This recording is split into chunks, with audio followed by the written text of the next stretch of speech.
May 12, 2019, 10:06 a.m., Clearwater Beach, Florida. A maintenance team unlocks Unit 614 to check a reported leak. The hallway smells faintly of bleach.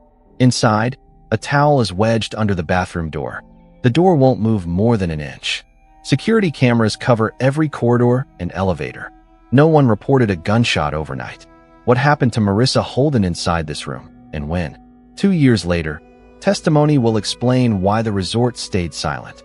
One detail will change how this timeline reads. Something small was hiding in plain sight, waiting to be noticed. They call 911. The supervisor keeps the line open and waits outside. Staff at the adjacent unit step back and mark times on their phones. At 10:12 a.m., the manager authorizes entry with a master key. The door catches against a heavy shape on the floor. A second towel blocks the threshold draft. The air is warm and sour. A purse sits open on the sofa. A room card rests on the table. Nothing looks ransacked, but drawers stand ajar by an inch. The first officers arrive at 10:18 a.m. Their body cameras record the layout. There is no shattered glass, no pry marks on the latch. The balcony door is locked from the inside. The television is dark. The thermostat reads 72. A pink ball cap lies on the counter beside a folded receipt. The timestamp shows 7:41 p.m. the night before at Pier House Grill. Detectives seal the unit and pull access logs. Unit 614 opened by its assigned fob at 7:46 p.m. Cameras show Marissa entering with a woman in a light blue top. No one else goes in. At 8:31 p.m., the woman appears alone on the balcony, speaking to herself, then steps inside. The feed runs clean until dawn. At 6:02 a.m., a woman in different clothes returns, wheels out a hard-sided suitcase, and keeps her head down. This is a tourist street with constant foot traffic, yet no neighbor reports a sharp sound or a scream. The pattern will matter later. It has occurred before. It will occur again. Before anyone notices, a white Cadillac cools 2 blocks away. One hallway camera missed a blind angle no one checked. Marissa Holden was 58, born in Savannah, and settled in Tampa after college. She rented Unit 614 for 1 week in Clearwater Beach. She arrived on May 7, 2019, at 3:52 p.m., according to the check-in log. She traveled alone. She told a neighbor she was waiting on a condo closing set for May 24th. She worked remote part-time as a bookkeeper. Her direct deposit hit every other Friday at 7:05 a.m. She kept receipts. She kept lists. Friends described her as decisive and careful. She was social, but she liked rules. Her routine was plain. She walked the beach between 6 o'clock and 6:40 a.m. She picked one bar for sunset.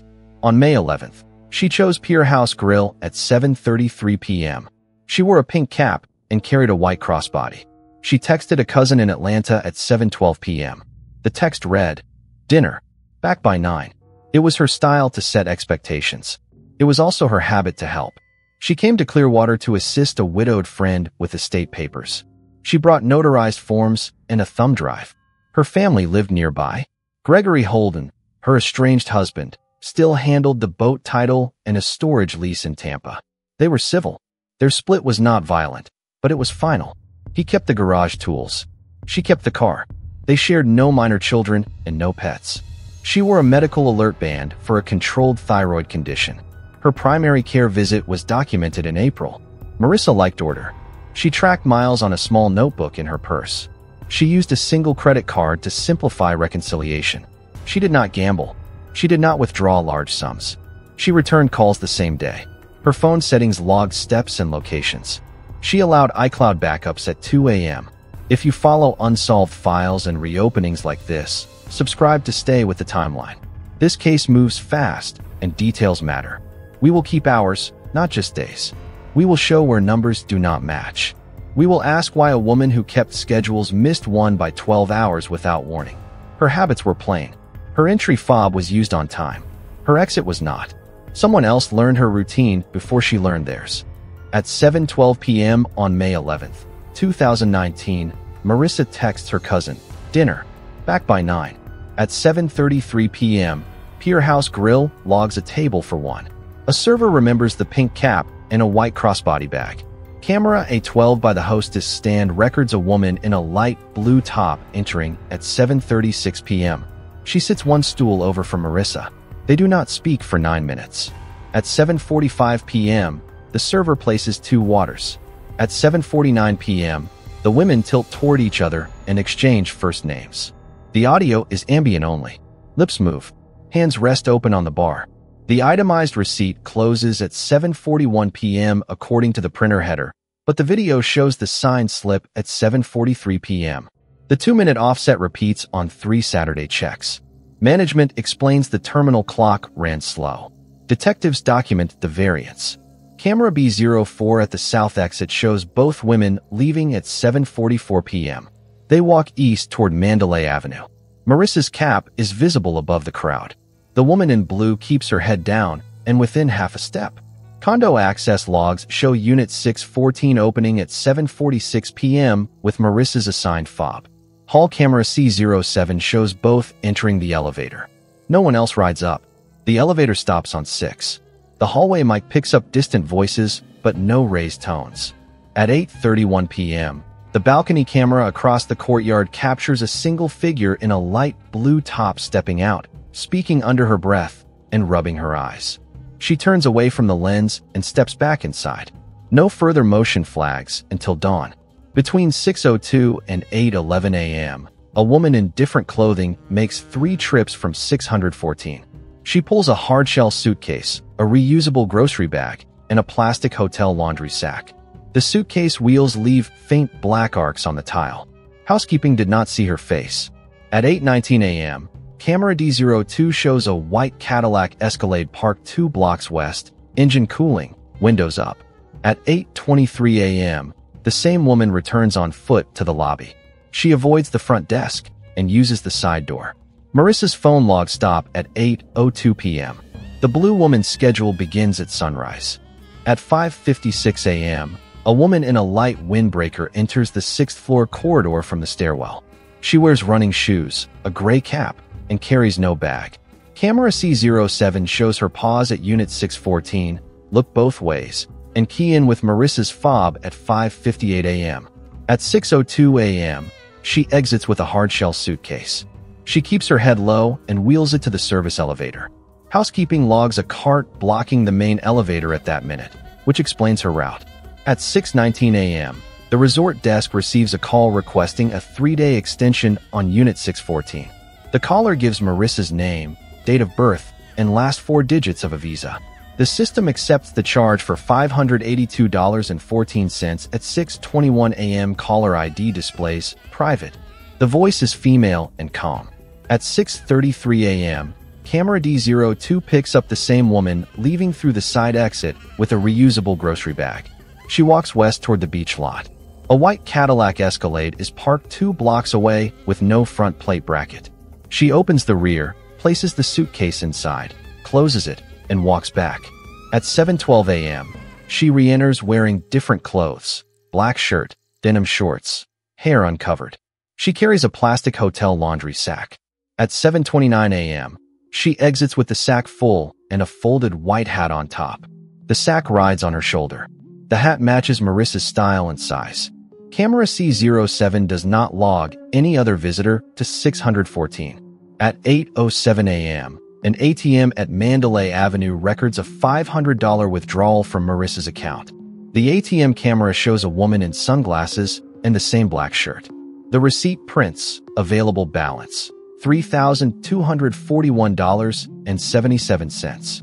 At 8:19 a.m., the Escalade appears again on D02, windows up, engine off.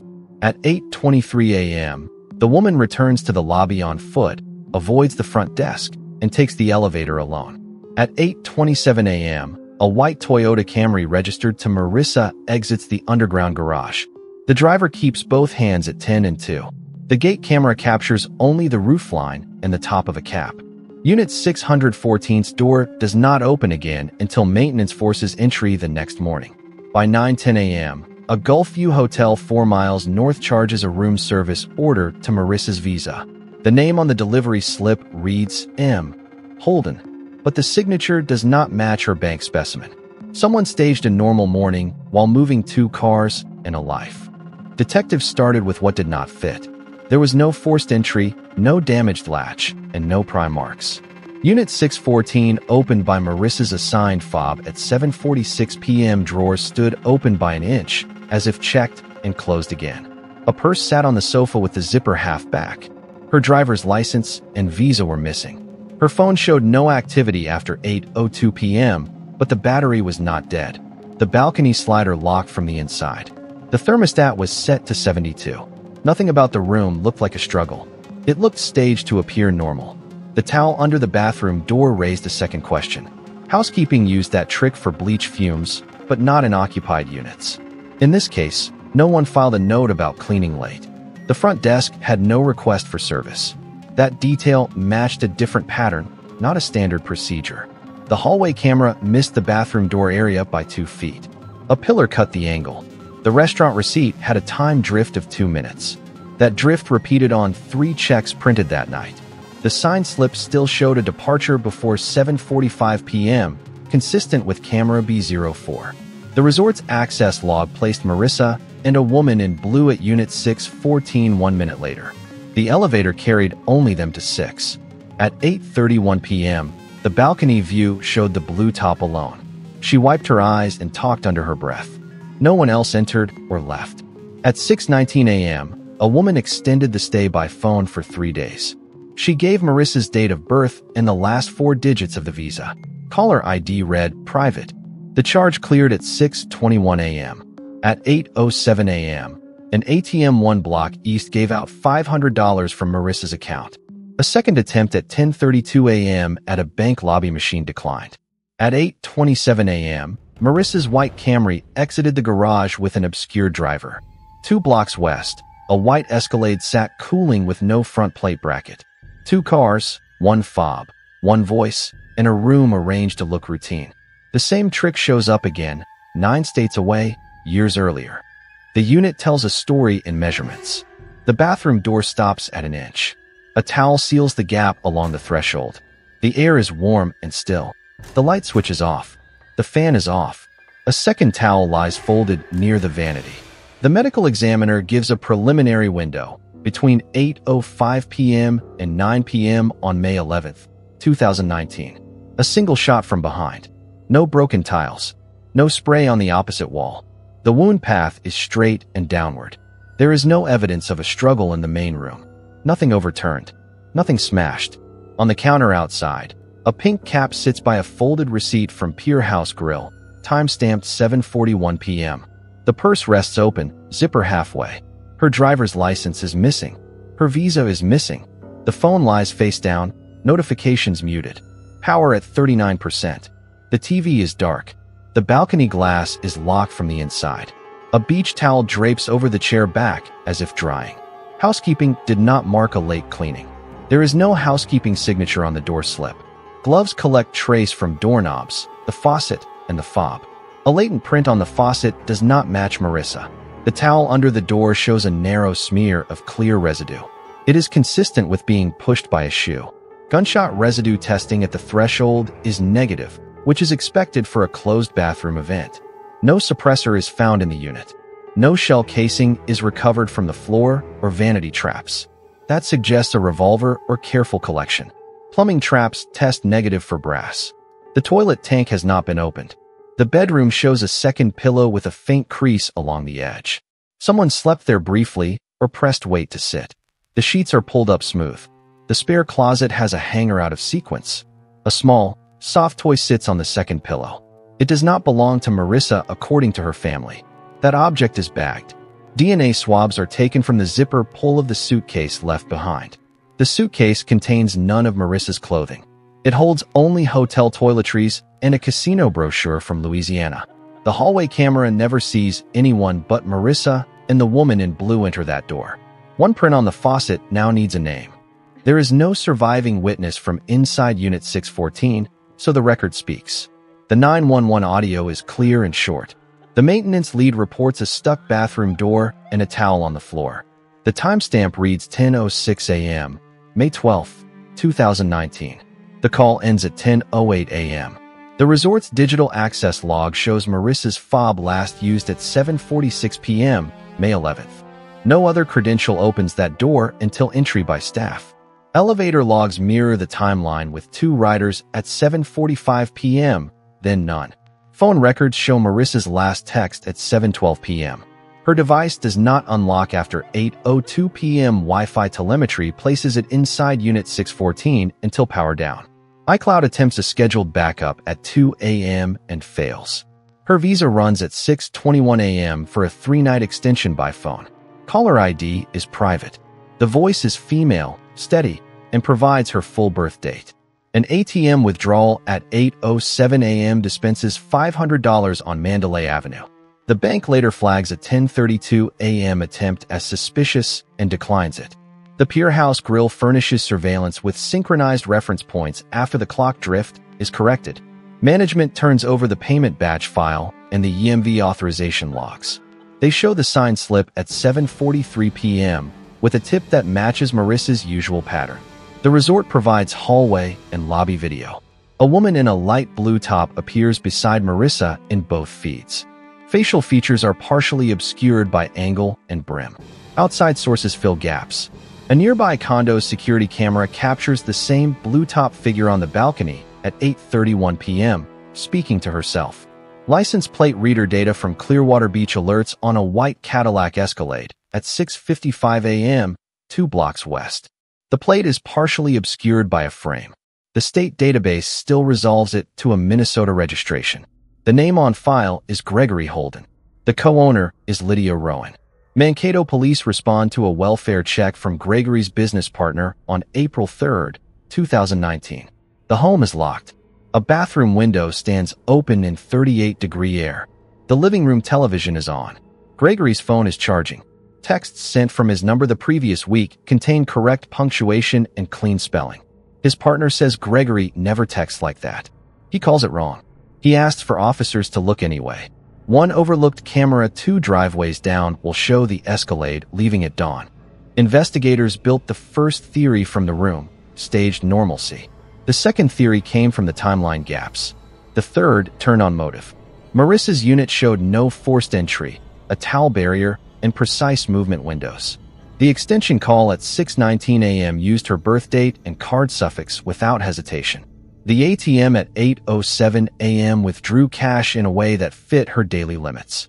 The resort logs and cameras still placed only 2 people at the door the night before.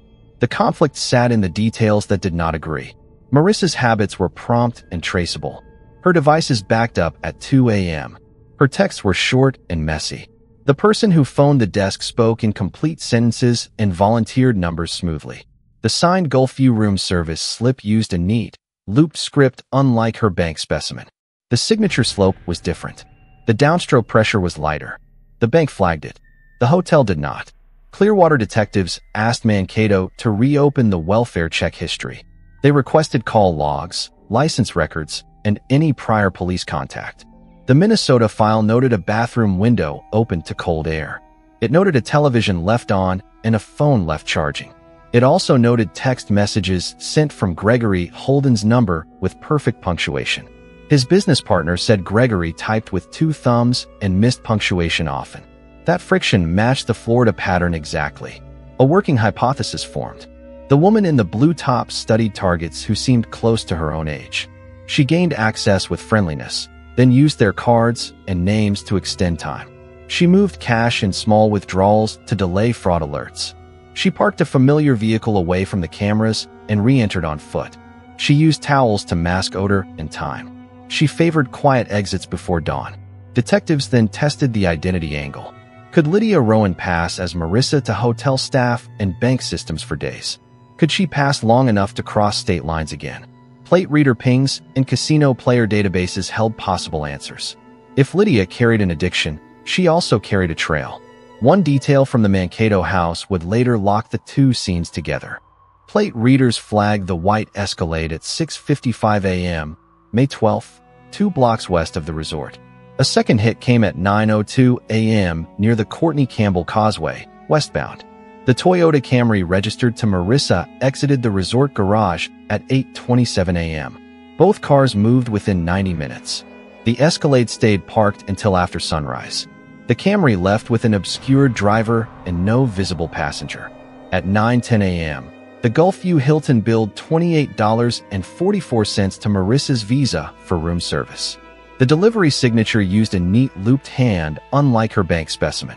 At 9:41 a.m., a gas station camera on Gulf to Bay Boulevard recorded the Escalade at Pump 3. The driver wore sunglasses and a gray cap. She used cash for fuel and walked in for a map. The clerk remembered she asked about the fastest drive to Interstate 75. The withdrawal pattern matched a delay tactic. $500 at 8:07 a.m. in Clearwater. $300 at 2:14 p.m. in Sarasota. $200 at 5:52 p.m. in Fort Myers. Each amount fit under common fraud thresholds. At 7:06 p.m., a toll transponder pinged south of Naples. The Camry's tag did not travel with it. The Escalade carried its Minnesota plate, partially obscured by a decorative frame. On May 13th at 11:23 a.m., a casino in Lake Charles, Louisiana, recorded a player enrollment under the name Lydia Rowan. The card application used a Minnesota address and a partial social security number. Surveillance placed her at a video poker bank for 17 minutes. The cashier paid out $1,180. She presented a Minnesota license. The floor camera showed the same gray cap and sunglasses. Teresa Calder, a seasonal neighbor from Minnesota, reported an encounter in Clearwater on May 10th at 2:32 p.m. She recognized Lydia in her driveway. Lydia shook her head and said, "Wrong house." Teresa called police in Minnesota and was referred to Florida. She called Florida and was referred to local patrol. No unit arrived before the Escalade left. On May 14th at 3:05 p.m., a motel on South Padre Island took cash for a week's stay. Registration listed L. Rowan. The clerk remembered the guest as friendly, with precise small talk. She told people she was recently widowed and traveling alone. A single receipt links Clearwater to Texas in ink. The case moved from a single unit to a statewide alarm. By noon on May 12, 2019, Clearwater police requested a homicide warrant. Pinellas County prosecutors approved probable cause language by evening. The target was a woman using the name Lydia Rowan. The bulletin warned she was traveling with a white Cadillac Escalade registered in Minnesota and might be driving Marissa Holden's white Toyota Camry. The alert advised caution. It noted a likely handgun, unknown caliber. It flagged identity misuse and recent withdrawals. On May 13th, the U.S. Marshals Service opened a fugitive case.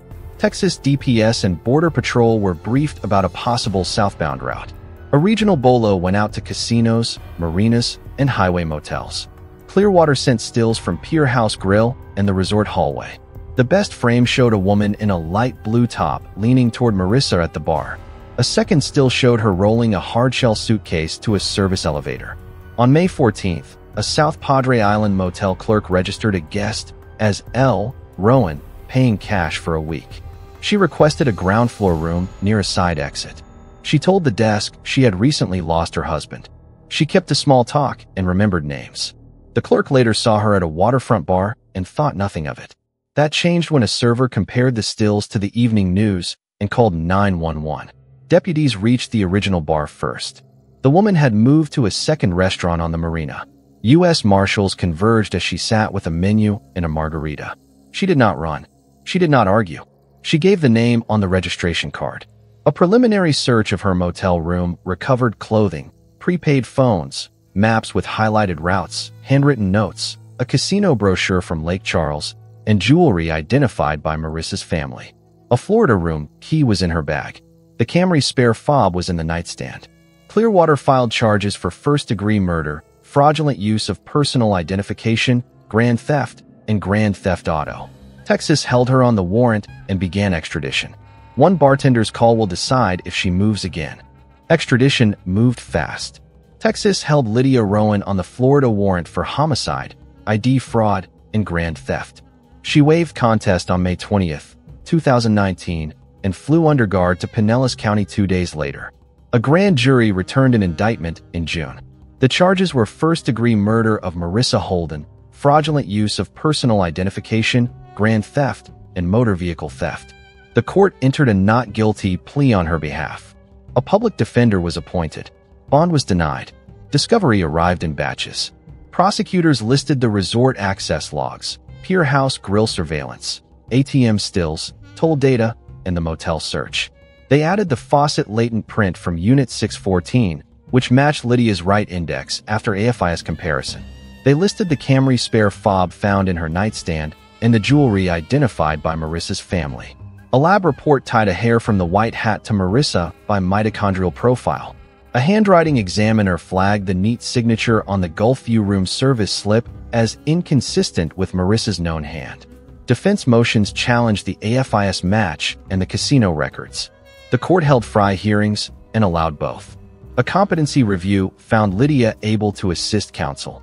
Plea talks began after a Minnesota file landed on the judge's desk. Mankato police, working with Clearwater, executed a renewed warrant at the Holden residence.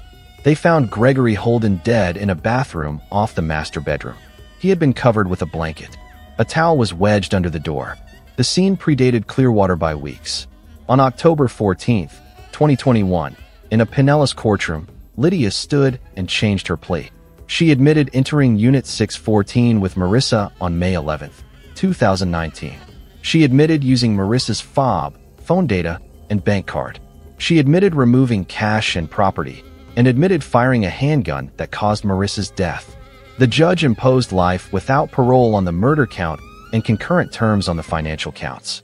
Minnesota took custody in 2022. Lydia pleaded guilty to intentional murder in Gregory's case and received a second life sentence. Family statements described a steady man undone by trust. The court closed with a warning about identity-based targeting. One unexplained gap remained: how a single shot vanished in a building full of microphones. After sentencing, Clearwater reviewed every failure point. The resort added microphones to hallway cameras and pushed coverage to stairwell doors. Access logs now sync to a central server in real time.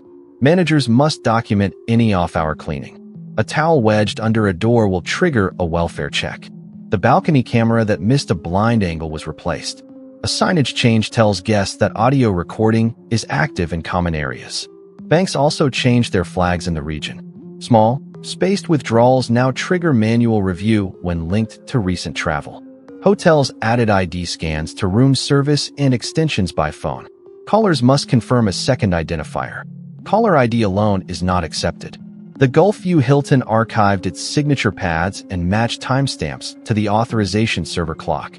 Marissa's family returns to Clearwater each May. They stand at the shoreline at 7:41 p.m. They keep the time from her last receipt.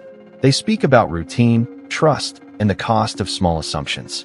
They created a scholarship for accounting students who help seniors avoid fraud. Gregory's relatives set up a veterans fishing day in Mankato in his name. They say he preferred quiet mornings and steady plans.